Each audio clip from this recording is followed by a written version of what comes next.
Cinema വിശേഷങ്ങൾക്കും ഗോസിപ്പുകൾക്കും ദാസനും വിജയനും. ഈ channel ഇപ്പോൾ തന്നെ സബ്സ്ക്രൈബ് ചെയ്യുക. മലയാള സിനിമയിലെ ഏറ്റവും വലിയ വിജയങ്ങളിൽ ഒന്നാണ് കിരീടം. ഒരേ സമയം തിയേറ്റർ വിജയവും നിരൂപക പ്രശംസയും നേടിയിരുന്നു ഈ മോഹൻലാൽ സിബി മലയിൽ ചിത്രം. ലോഹിതദാസ് ആയിരുന്നു ചിത്രത്തിൻ്റെ തിരക്കഥ. ചിത്രത്തിൻ്റെ കഥ സിബി മലയിൽ മോഹൻലാലിനോട് പറയുമ്പോൾ മോഹൻലാൽ ആദ്യം ചോദിച്ചത് ചിത്രത്തിൽ വില്ലനായി എത്തുന്നത് ആരെ എന്നായിരുന്നു. നമുക്കറിയാം, കിരീടത്തിൽ വില്ലനായത് മോഹൻരാജ് ആയിരുന്നു.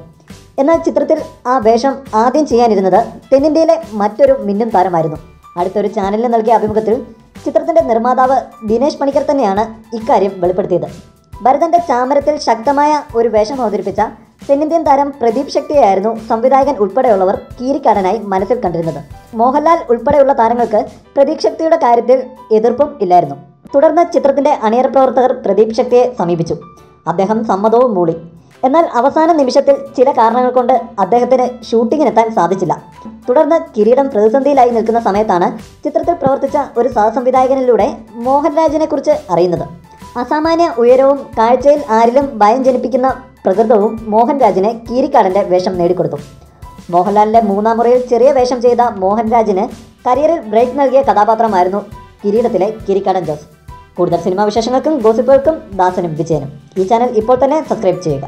വീഡിയോ ഇഷ്ടപ്പെട്ടെങ്കിൽ like, share, comment. Thank you.